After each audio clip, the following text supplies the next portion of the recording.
Hello. Hello. Alright. Yeah. Yeah. Oh, must be nice. Must be Yeah. nice. It is nice. I was at the bakery. Oh. Was I? Was this not nice? Oh, it was disappointing. They don't do sandwiches after 1 p.m.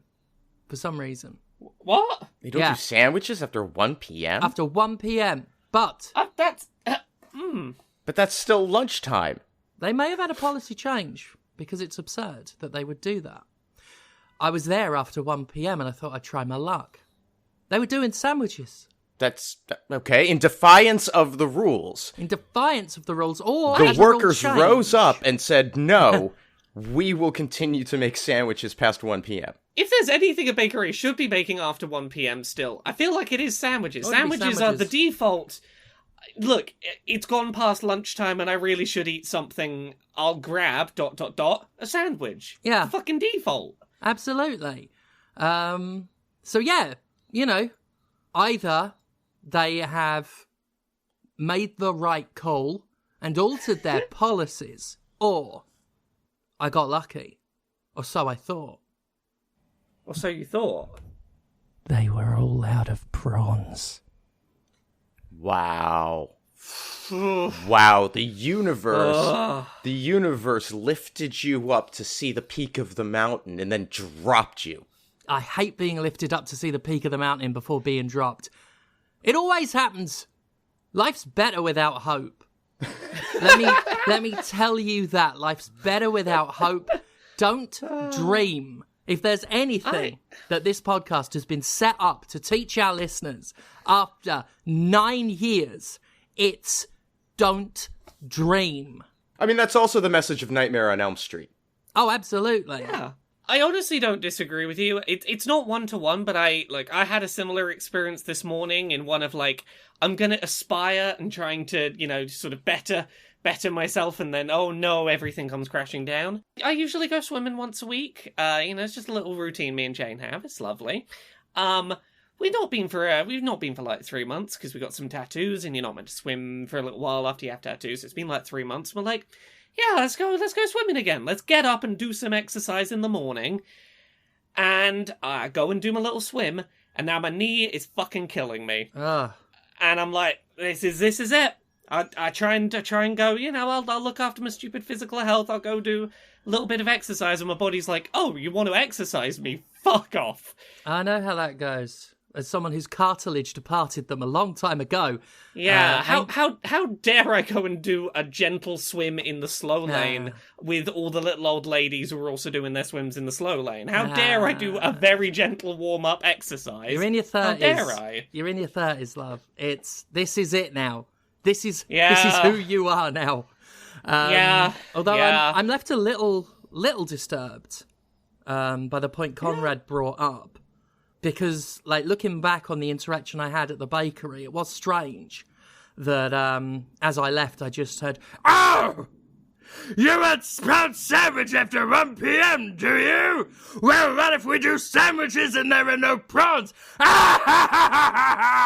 I turned round and the baker was wearing, a red and green striped jumper. A little concerned about that.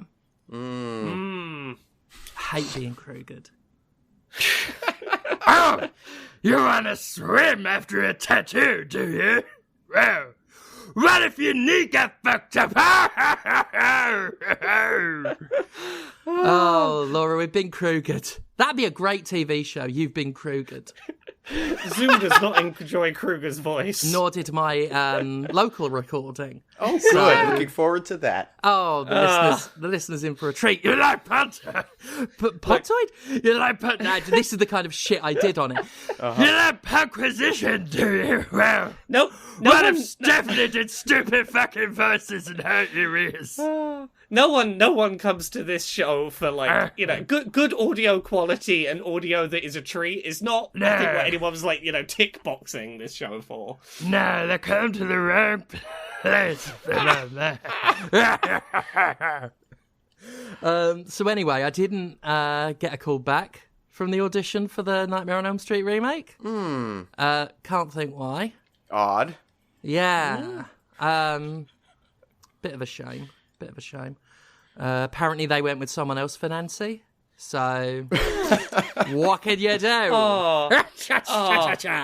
Talking about voices, I do have a little thing I discovered just before we recorded today that I find vaguely amusing. What's that?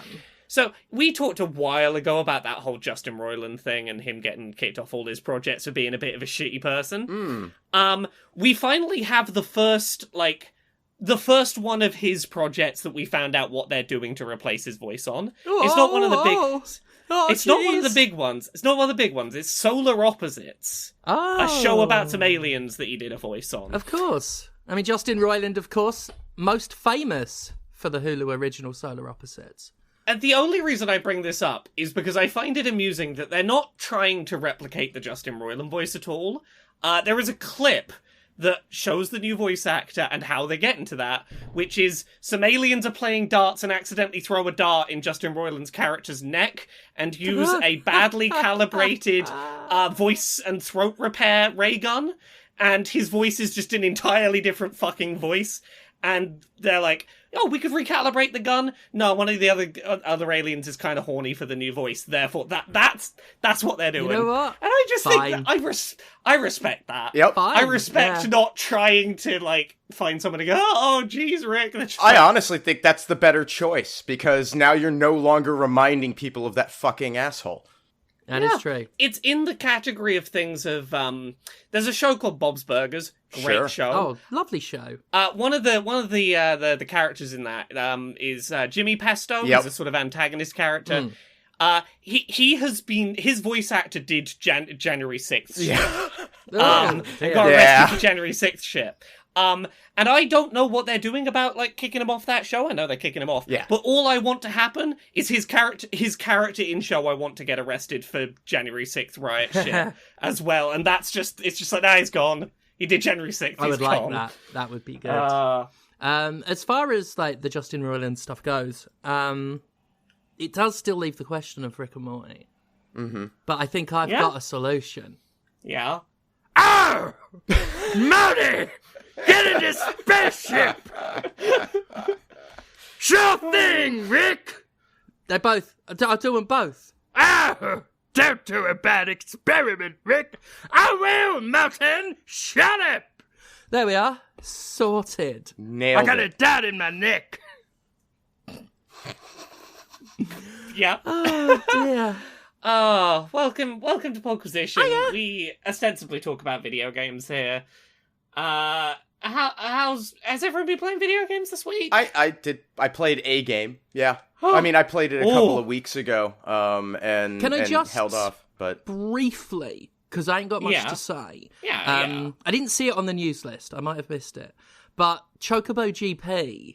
I did see this and I haven't put it on the list, but yeah, go ahead. Yeah, it's a little ironic that it's a car racing game, considering all of the walking back Square Enix has done. Ooh. That was a good one. That's going on my list of jokes for the Stephanie Sterling highly specific video game reference joke book that I'm working on. I basically had time to do one race before we did this, because I was out being disappointed by bakeries, rushed back, had 4 minutes. So I was like, quick, get on it. Yeah, I had to go with Cloud because I haven't had a look at fully what's going on. I know everything's now available in-game. My understanding is they got rid of all the microtransactions. Oh, absolutely, and yes. Everything is just available now. Yeah. And that's just, you can just have all the stuff and you don't have to do microtransactions. Yeah, I should have led with that. But yeah, that's the big news. That's why I re-downloaded it. All the microtransactions gone, everything available in-game. I'm not sure exactly how the content's being meted out, but when I did log into it, I had 150-odd premium currency ticket-y things. So unlocked Cloud, unlocked the big pink octopus one. So that was that. Yeah, I'm having a look now. Previous characters that were previously unlockable via the season pass can now just be bought with tickets and gil available by playing the game. Yeah, and I got started. I didn't have to immediately start super long grinding. I don't know how well they've balanced it yet, but I picked up Cloud and another character right away, and I've still got 100 tickets, so no worries there. So how long did Chocobo GP have these microtransactions in place? Just, for background. Wow. It released 12th of January last year. Uh-huh. So about a year and a half. A year and a half. Okay, so I just want to make sure I'm fully getting this then. Now, was this a paid game with microtransactions or just... Of course it was. Yeah, okay. Well, that's at least something. But, in 18 months, they've probably made all the money they're going to make off of the people who weren't going to be pissed off that there were microtransactions in it. Oh, they've absolutely, like gotten their extraction. Yeah. And I think that just feeds into something I've been saying. Because obviously we had a lot of Squenix's live services discontinued in recent months. Certainly towards the latter half of last year, beginning of this. And it just speaks to what I've been saying, which is do not trust Square Enix. Do not get invested in their live products. Do not spend money on their economies because you can't trust it. You won't get screwed. What I would say is wait 18 months before picking up a Square Enix live service game, because either it will have gone away and you know not to be invested, or all the shit will be free now. Yeah, I mean, you're right. You're absolutely right. Yeah. Wait a year and a half. It will have died at 12 months, or your shit's free. But again, now, keeping in mind, this is what I'm getting at, is this is a strategy. This can be deployed as... I don't know that this is necessarily an intentional strategy, but this is very clearly a exploitable route. And, and so I would caution us against rewarding them by purchasing the game now that the microtransactions are gone 18 months later and they made all the money they were going to make off of them anyway. I agree with you. Yes. And I'm not being critical of anyone here. I'm just saying, broadly speaking, fuck Square Enix. Well, of course. Broadly speaking, fuck Square Enix, yes. The thing is, at the very least, I'm amused that their ideal scenario for any of these games is, of course, some perpetual live service that they can keep exploiting. They talked about discontinuing this game quite some time ago. So it's not like a sudden thing. Right. So it was failing. By all accounts, it did not perform anywhere near how they wanted it to. So I think we could still be kind of celebratory at the walk back, while acknowledging that Conrad's 100% fucking right as well. Whatever they extracted out of it, they did get the maximum before they shut down the store. I don't know how that was, whether they met any targets with it. I like to think they've been disappointed by it. Because, this was released around the same time as Babylon's Fall, which, of course, was a spectacular disaster for them.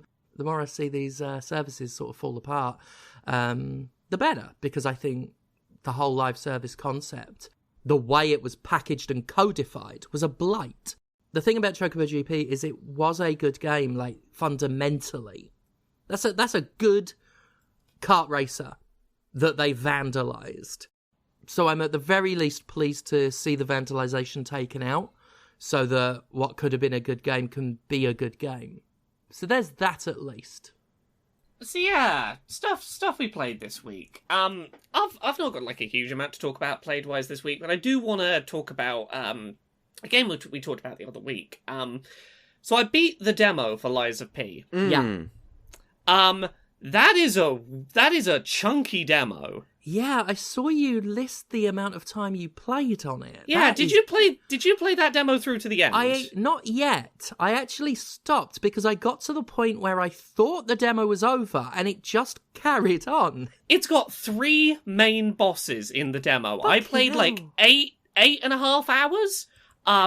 Granted, some of that was me stubbornly fighting the final boss of the demo and refusing to use the NPC summon that was available. I just was like, nah, fuck this, I can do it. But I feel like I have a much better understanding than I did the other week of what this game does well and what I enjoy about it. So I don't know how aware you are of this, because we didn't really talk about this aspect of the game last week, Steph. Right. Do you understand the blocking system and how you can recover health via blocks? I recall... This was a week ago. Yeah. I can't remember what happened an hour ago. But I recall, like, there being a kind of, like, real emphasis on parrying and stuff like that. Yeah. So, the thing that, like, clicked in my head and made me understand what this game is going for is that, you know how in Bloodborne, the game tries to encourage you to be very aggressive with bosses by having a system where if you take damage... it's not, like, completely missing from your health bar, it's sort of greyed out, and there is a limited window of time in which you can deal damage to the enemy in order to regain that lost health.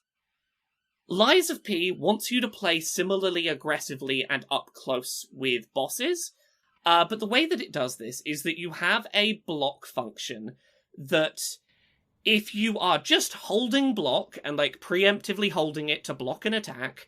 you will have a similar thing to Bloodborne where you will have some grayed out damage. Gotcha. And as long as you can attack the enemy back without taking, like, a unguarded hit, you can recover that health. Okay. Encouraging you to stay in close, and, like, if you're unsure about whether you can, like, get away from an attack, the safest thing to do is block and aggressively get attacking again. There is a perfect block, which if you, like, perfectly time hitting the block button to when the attack connects, there is no damage dealt to you at all, not even, like, the grayed out kind.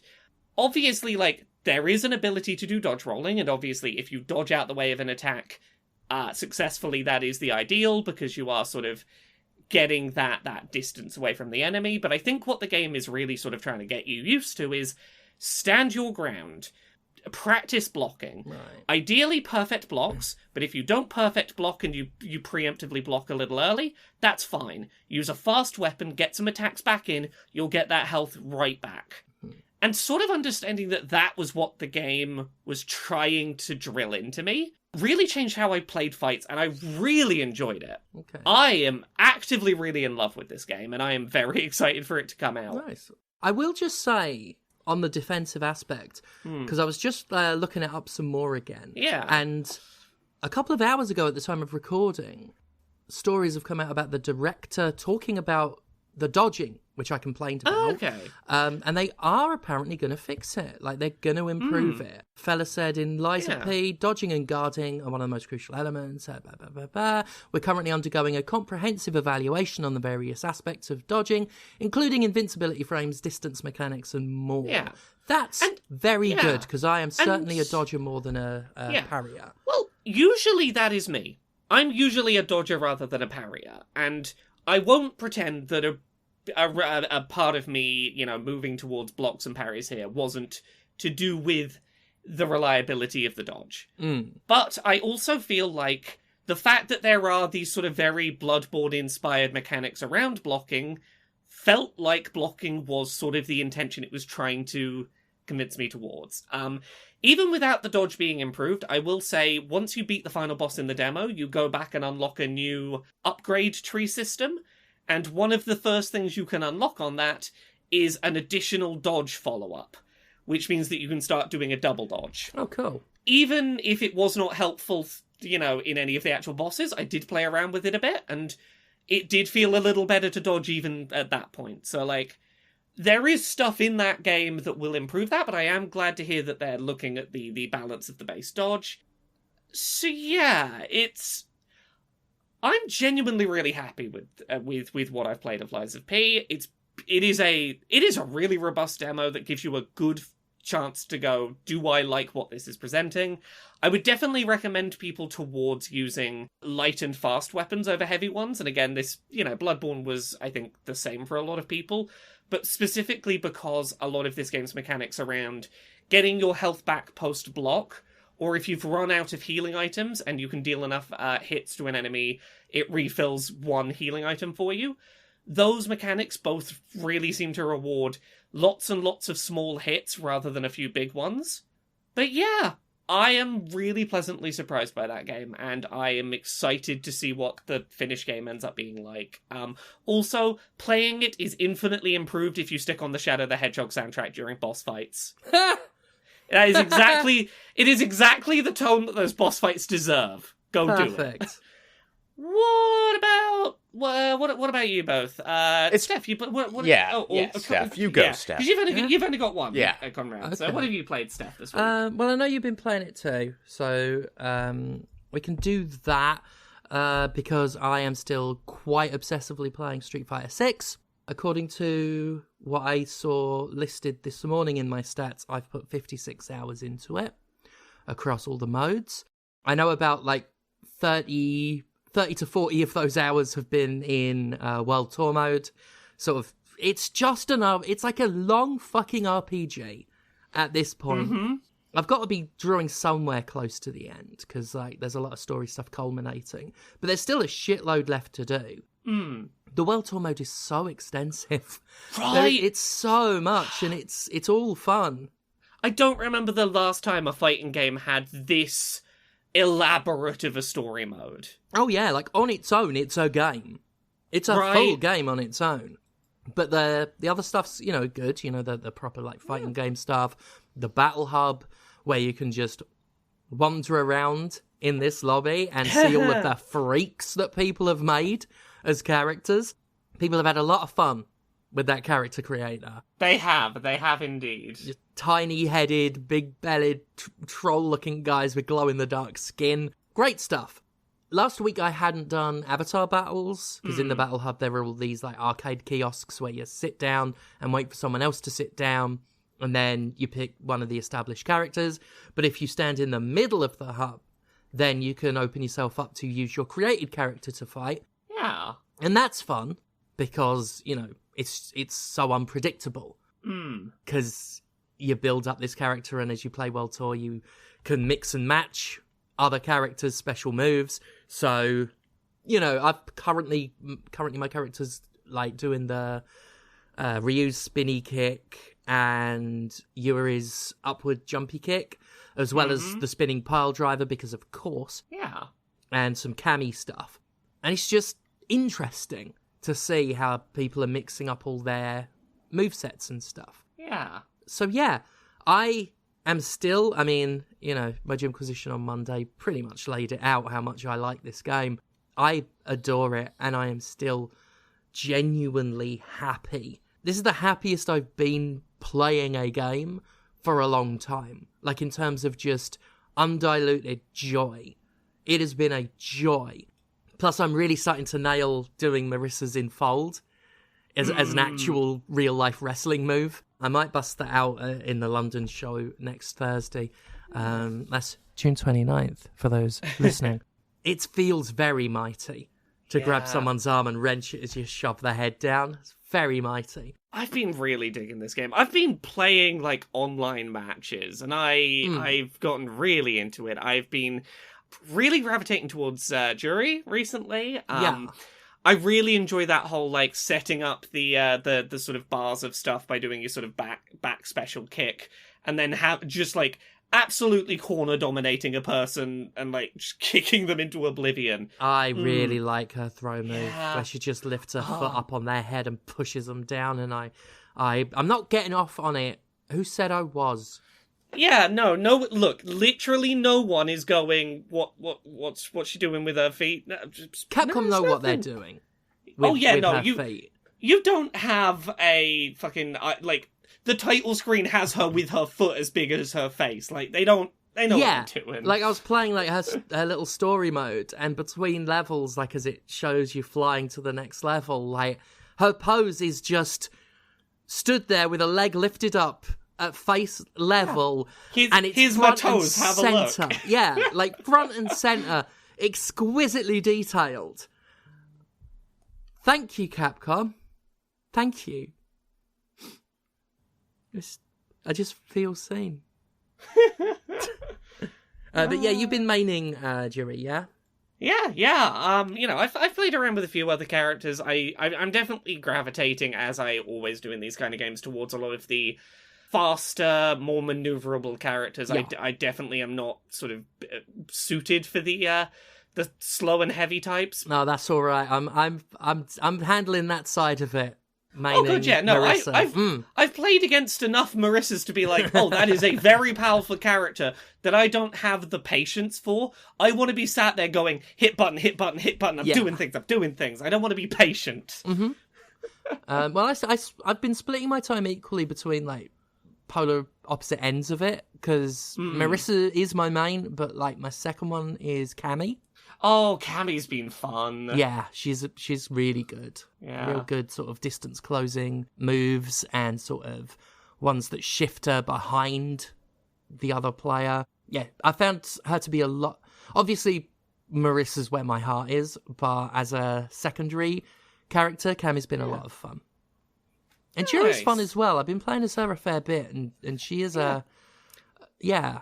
Once I got down like how her thing worked, which again, thank you so much to this game for having like really nice walk me through what the character's deal is and how I'm supposed to be using them. Oh, they're great. Oh, they're so good. They're so good for talking you through like, hey, look, here's an opportunity to practice it. Here's the situation you can use it in. Here's where you'll get punished for it. Yeah, they don't just show you the moves. They tell you how they're best used and give you sort of tactic advice and stuff. Yeah, it's like, hey, there's this cool upward spinning kick. It's really good. Good for punishing sort of jumping characters, but you're going to get punished if you use it, like, you know, wildly. So use it in the middle of a combo. Do a few hits and then go into it so they can't punish. I'm like, cool, that's really good advice. It's nice feeling like I'm not having to just, like, learn through brute force. Yeah. And I appreciate not just having to brute force my way into it. It helped you catch up as well, especially with like the older characters, because you know there's been decades of Street Fighter, and some of these characters will have been like fully established as what it is they do. So having that rundown that really just sort of brings you up to date with here is what Cammy does, here is what DJ does. It's really, really useful. Yeah. What about you, Comrade? What have you been playing this week? So I actually played this a couple of weeks back, and I'm still thinking about it, and not that it requires that much thinking, but I also didn't want it to get, like, lost in Summer Games Fest stuff last week. Yeah. It's in early access. It's called Kapital Punishment 22XDX. That's, capital with a K. Now, I bought this months ago and held off on playing it. It's an early access title, and they hadn't implemented any of the single-player content at that point, really. Like, they had a little arena, you know, wave-based battle mode that you could play around with it and get a feel for it. And I was like, I'm not really interested in playing that kind of thing. I'll wait until, you know, single-player content comes in. But I am going to buy this game. Which is like $5 normally. It might still be on sale. I think the sale for that ends the day this comes out, but the sale ends 1 hour after the podcast goes up. So if you're here quick, go get it. But you know, it's $5, and I'm just going to tell you right now, go spend the $5. I would have said that before having played it, and the reason for that is Kapital Punishment 22XDX is not the original name of this game. This game previously had the title Cop Killer 22XDX, which I then bought sight unseen. But I can understand why it might be good to expand your audience beyond people who would purchase a game called Cop Killer 22XDX sight unseen. I mean, You're not wrong, but also I am looking at the logo on the Steam page, and that does appear to be a cop who has been shot through the helmet into his eye. So, like, they're not shying away from it. No, subtlety is not their trademark. This game is one of the most on-the-nose, to a comical extent, portrayals of a corpo-fascist state. Like, for God's sake, they have a company that is a fitness logo that's literally a Nazi salute in the fitness logo.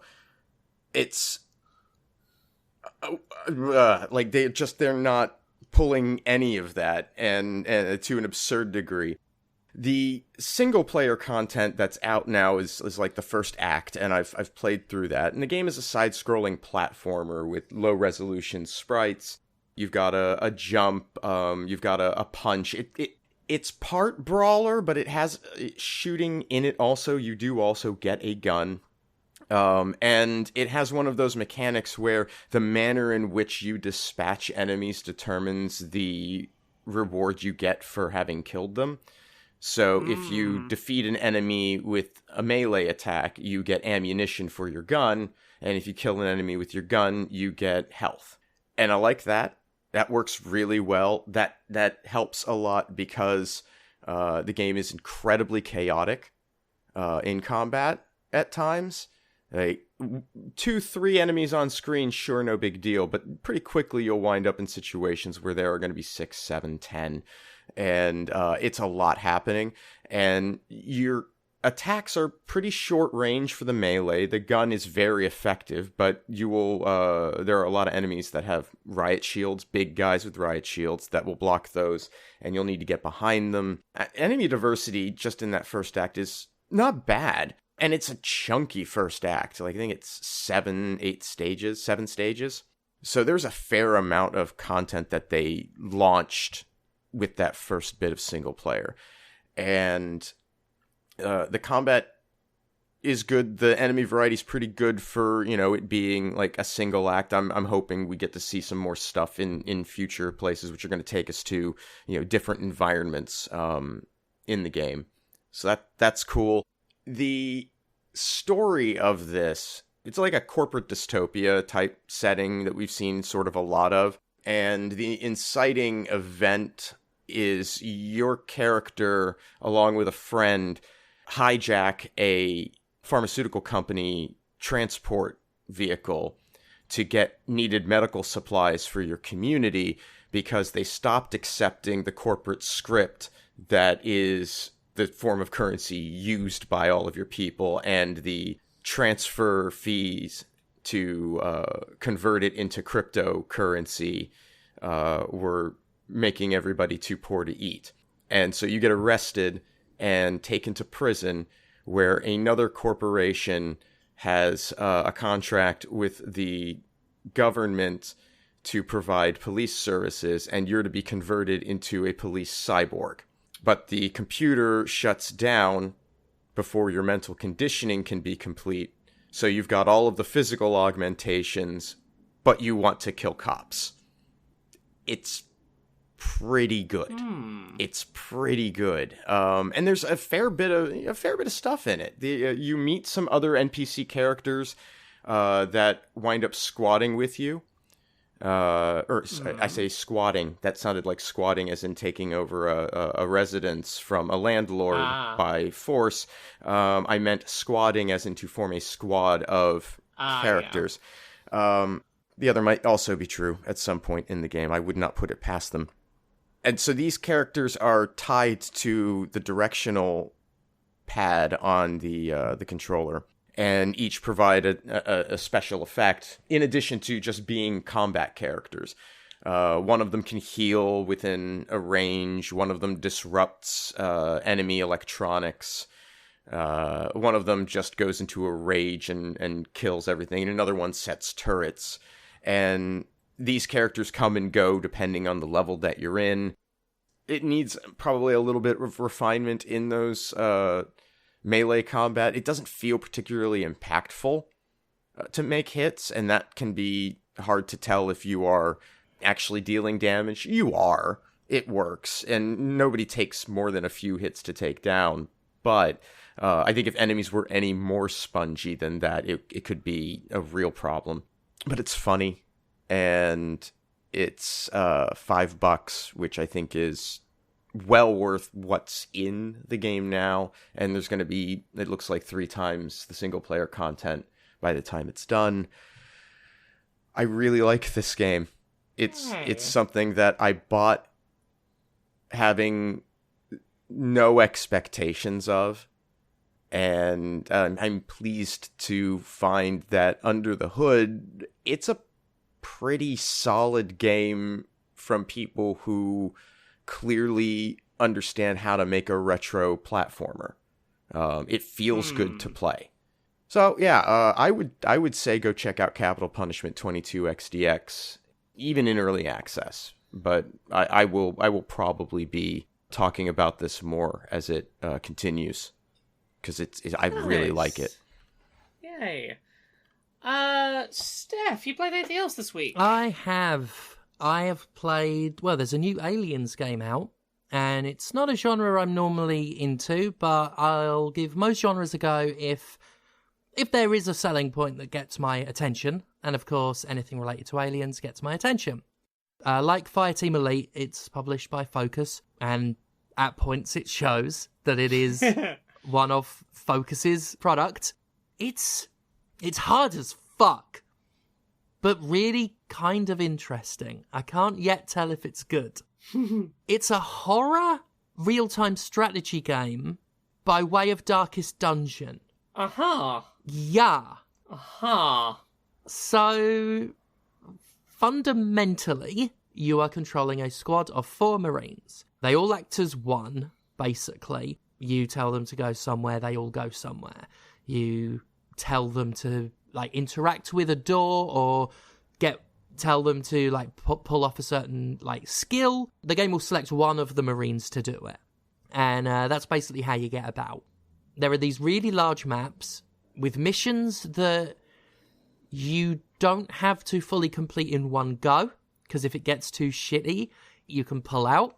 And again, this is where the sort of Darkest Dungeon stuff creeps in, where there is some overall goals, and you're chipping away at them as you go out on runs. I specifically mention horror because of how difficult the game is, how it's set up its difficulty. Even though you are Marines and you've got guns, ammo is finite, the xenomorphs are brutal. If you don't select suppressive fire as a skill when they start coming for you, you're fucked, because you cannot let them get close to you. Suppressive fire is one of the most important skills you can deploy, as it covers a wide arc and just sort of fires with a low accuracy, but slows down enemies by 70%, which really buys you time. Because like I say, once a single xenomorph gets close to you, they will hack health, abduct one of the squads. They got no problem just picking one of them up and running away and dragging them off. They've got a chance to explode if they're near you and cover you in acid.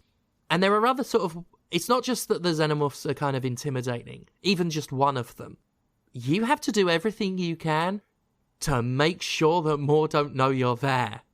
Because if you start shooting, the xenomorphs will take notice and will start hunting you. And there is a phase that the xenomorphs go through called the hunt phase, where they will converge on your last known position and start looking for you. And that can get more intense, or you can hide. They do the kind of save room, safe area thing that Darkest Dungeon does, where if you find an empty room, you can weld the doors shut and rest there, which will lower your stress level, because this has a stress mechanic, sort of similar to the Darkest Dungeon stuff, and that raises really fucking quick. You can get your command points back to do skills and just various things, and it will save the game as well. If the hunt carries on and you draw too much attention, they go on an all-out attack, and the game straight up tells you, yeah, you're probably fucked if that happens. Run, get back to your little APC thing, and book it. So even though it is a squad-based strategy shooter, there's hiding mechanics, there's stealth. And I love that. I've been scared. Not in the traditional horror sense of, a creepy monster's coming to get me. It's, those xenomorphs are scary and I don't want to fight them. So when the motion tracker's going off and you're seeing, you bring up the map to find where the white dots are, you are, planning routes to avoid them. Because this is not a strategy game in which you are encouraged to start going out all guns blazing. Using your tactic, your skills wisely. You can deploy turrets and use a shotgun, which will, rip through a xenomorph if you're up close. All of that stuff. But by far the most useful thing you can do is use the motion tracker and work out the best routes to avoid them. It's interesting. I hadn't quite cottoned on to the Darkest Dungeon stuff until I realised that the Marines can get traumatised, have negative quirks, and all of that stuff. You can have a Marine who is short-sighted and has low accuracy. A Marine that is, unfit, where they will be exhausted after every mission you send them on. Stuff like that. So there can be, lasting problems. And in between these missions is a little bit of a management feature where you're on the ship and you can, spend resources to unlock new weapons. There are Marines that get sent to the medical bay with, fatigue and other injuries, and you assign physicians to them to heal them up. You get offered, little scenarios, here's a rescue mission. You will get a new doctor, and you will, lose this amount of resource or whatever. Or a fight's broken out in the canteen. What do you want to do? Do you want to discipline both of them? It'll exhaust them both, but they'll get XP. Or do you want to discipline one and not the other? And all of this stuff. And if you don't deploy every round, the threat level on the planet raises. So there's that pressure to not spend too long between missions. A lot of that stuff. It is really doing its hardest to capture what Darkest Dungeon had in terms of making the player feel stressed the fuck out.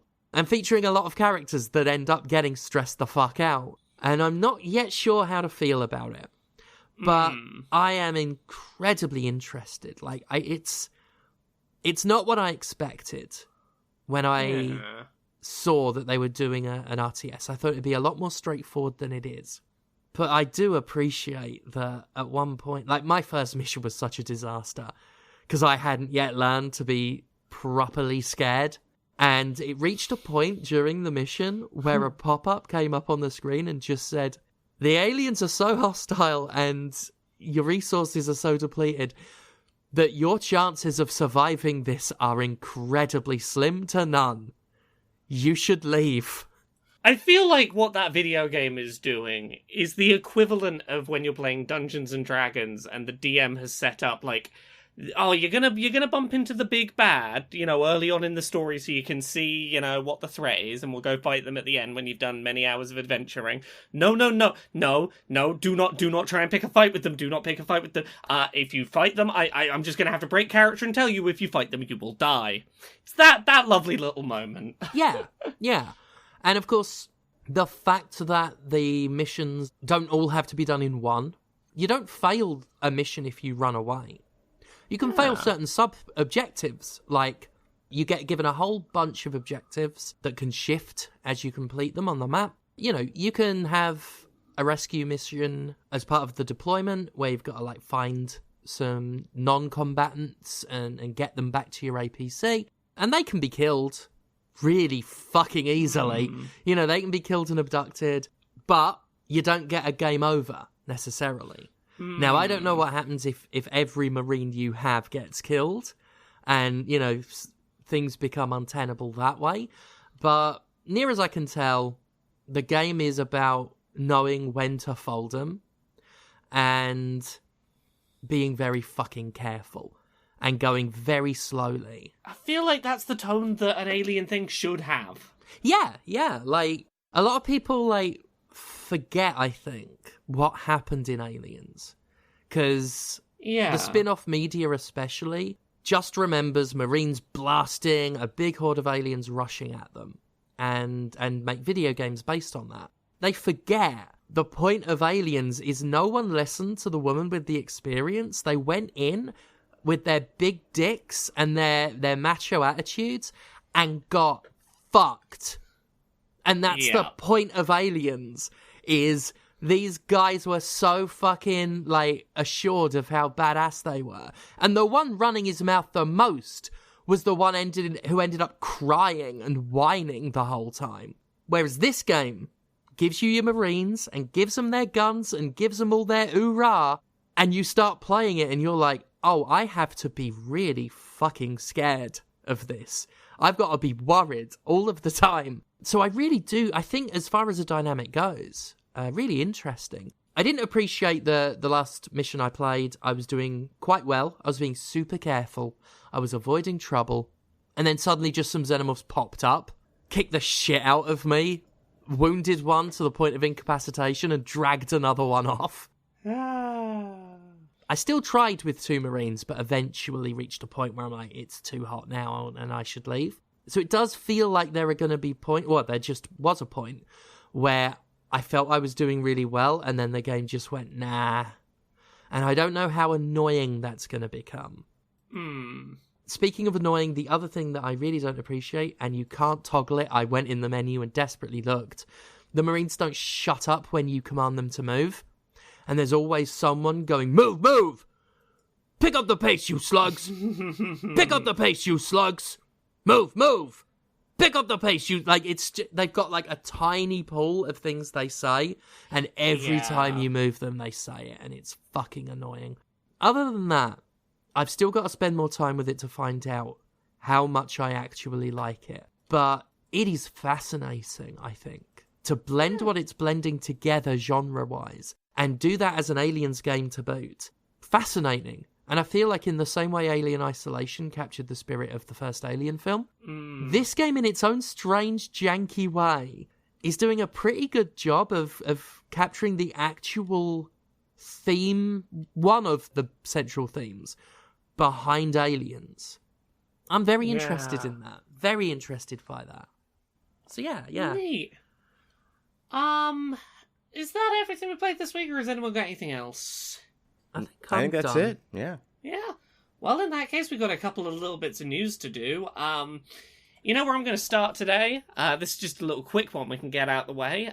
Anyone who watched Summer Games Fest opening night, when that happened the other week, might have noticed, and a few people pointed this out, that 2-hour show did not have a single woman on stage at any point. Which, video game conferences with people on stage, you know how it is. Geoff Keighly would like to make it known, though. He's seen people complaining that there was not a single woman on stage, and has responded. And I'm gonna summarize his response.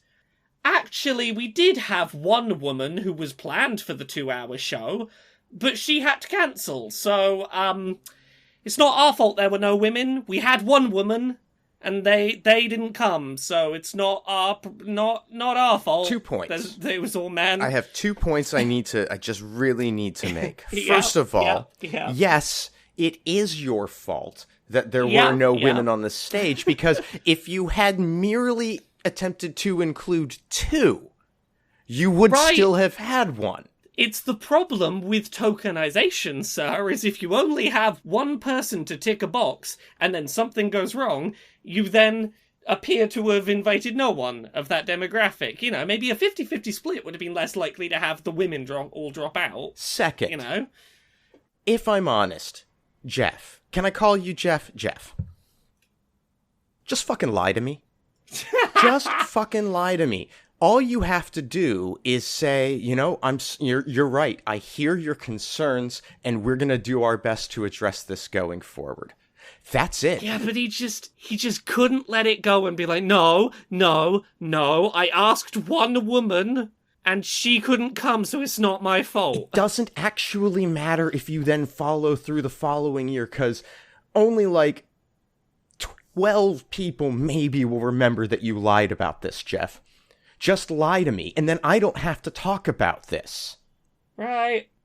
So yeah, Geoff Keighley's one contractually, maybe it's a good idea to have one woman didn't come, and that means it's not his fault there were no women. Or here's a thought. Maybe have 2 women next year, Jeff. Maybe have 2 women next year. No, have a backup woman just in case. Ask Mitt Romney. Go through his folder. Wow, you're really pulling that. That is an old joke. I have the binder's full of women. You can't see the smile on my face. I am like the proverbial cat that got the cream. I am so pleased with what I said. My old, out-of-date satirical joke. You might be ahead of the curve. Mitt's trying to have a comeback. So, Other news we got this week, and this is a reassuring headline to read. Redfall developer Arkane currently safe, Microsoft says. I love when you have to say that. Yeah. Right? I saw this story. Basically, Redfall was a fucking disaster. And Microsoft has said, "Oh, well, we're not closing Arkane. We're not going straight to the doomsday scenario of closing the studio." And that is a grim fucking. It's kind of a threat, isn't it? Yeah. Yeah. Speaking to Axios, Xbox Game Studios chief Matt. Also, can I just say, Xbox Game Studios chief, his name is Matt Booty. And that is a great surname, and I just have to stop and appreciate the surname Booty, said Arkane would remain open. That is the plan right now, he said. They are hard at work on updates and continued content for Redfall.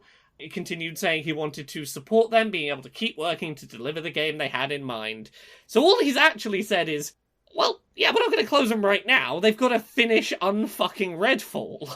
Oh. You would hope one bad game would not have a great studio closed, but that's all it takes. Yeah, that's all it takes is one bad game. And this is a lesson for all of us. We are one bad event from our entire worlds being destroyed at all times. Yeah. Oh yeah, absolutely. It's I have both come close and experienced moments that have been just so fucked that, like you say, the whole world changed. Yeah. And I think a lot of us can be sort of complacent about that because we just assume that life will stay normal. Yeah. That momentum will keep it going. But yeah, one failure and it could all go off the fucking rails. And even now, just 3 years after, we had a global event that effectively did this, we can still forget. Oh, absolutely. It's shocking. Absolutely. Yeah. It is scary and grim. But, I mean, just to be specific to the game industry, just the fact that is seemingly almost immediately the conversation that this studio with pedigree and a line of critically acclaimed and successful games, that the discussion instantly turns to, are you going to close them down? Speaks volumes about just how mercenary, ruthless, cruel, short-sighted this industry is. And I think it is. I mean, the industry is always precarious and unsustainable. But if we're at the point where you're one unsuccessful game away, I mean, I say that we have seen it. It's been a thing for years. EA does this all the time. They love closing studios down, regardless of what their pedigree might be. And it's just grim and depressing. And there's something to be said for, as much as a lot of the push for acquisition and consolidation that has occurred within this industry over the last decade has been about companies acquiring intellectual property and so forth. It's also about acquiring their competition.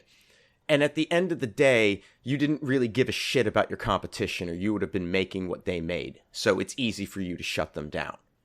That's what it is. You were trying to eliminate the thing, you absorbed it into yourself, and now you can more easily eliminate it. This doesn't hurt them. So yeah, we got a couple of other bits that we can quickly go through. A couple of these we can just skim over because there's not a huge amount right now, but they're interesting.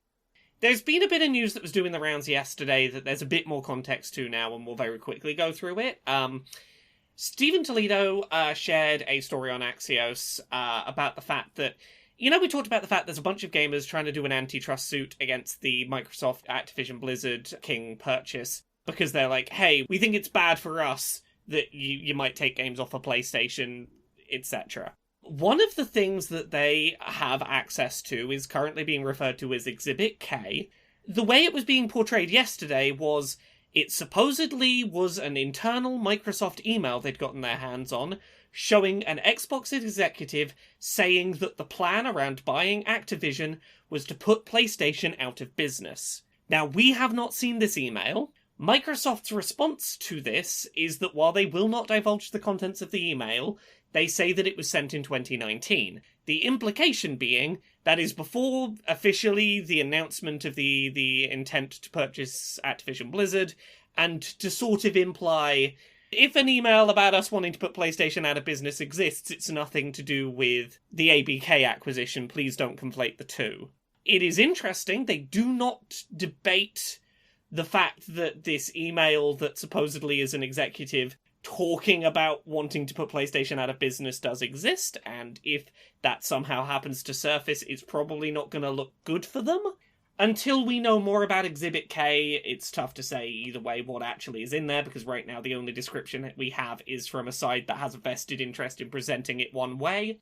On a separate note, by the time that this episode of Podquisition goes up, the FTC's case about the Microsoft Activision Blizzard stuff will have kicked off. I think it's like half an hour before this Podquisition episode goes up, so by the time you hear this, there should start to be like little drip feeds of their key arguments and testimony and stuff, so next week we'll probably have more of that.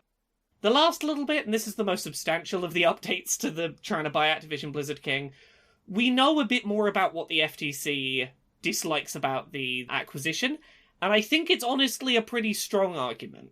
The FTC claims that the fact that Microsoft made Bethesda games exclusive to Xbox after acquiring, ZeniMax, Bethesda, etc., is powerful evidence that they, could well do the same after buying Activision Blizzard King. Which I think is a good argument to be made, because, yeah, they have done that before. They have previously gone, it is in our interest to buy a big company and make their things exclusive to us. That is undeniably a thing they've done before, and I can't blame the FTC for looking at that and going, yeah, but why wouldn't you do that again? Yeah.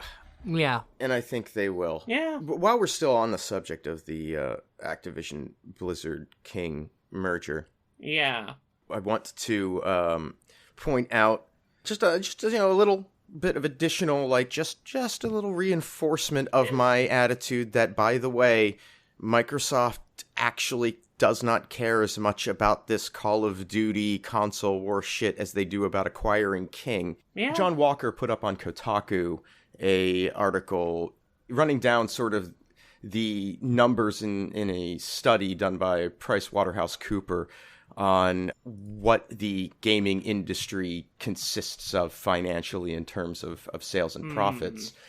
And what they refer to as traditional games, these are, your Call of Duties, your sort of mainstream types of thing. They're a quarter of the industry now.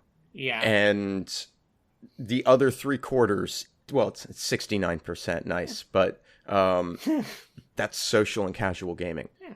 It's fucking mobile game ads. Yes. That's where the money is. That's where they want to go in games, which does not mean that the stuff surrounding Call of Duty and the console war and exclusivity isn't important and a significant aspect of it, and definitely a thing that antitrust people should be using as the argument. Yeah, from an antitrust perspective, it is a very important argument to make, even if it's clearly not financially what is going to be the biggest deal. Yes, but I do think that we need to be watching Microsoft in the mobile space in all regards, because they want to get into this. I'm certain of it. Yes.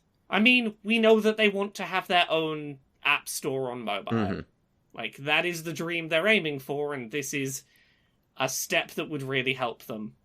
Well, it would make it feasible, because they'd have apps that were possible to launch on them. Yeah, they'd have the apps that would kickstart making that a thing people would use. But yeah, that is all the updates for this week on all the things that happen that we give a shit about. Or feel the need to pay attention to. Okay. Woo. Well, that was efficient. Yeah. Yeah. We got through everything at a good clip. I've got an egg mayo sandwich in the fridge waiting for me.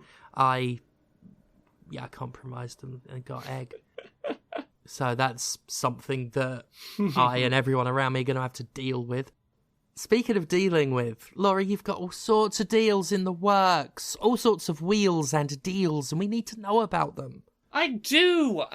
You can find me pretty much everywhere at Laura K. Buzz, Twitter, Twitch, YouTube, TikTok, Patreon, that's the one that pays the bills. Other than that, I'm doing a couple of in-person things this week. If you are listening to this on Thursday, Friday evening at 7:30 p.m, I will be taking part in a neurodiversity and queer identity authors talk event at the Common Press in London. On Saturday, I will be back at the Common Press in London at 4 p.m. UK for a children's book author signing event. Sunday, if you are in Oslo in Norway, 5 p.m, I don't know exactly where it is, but I'll do social media posts on Sunday about it.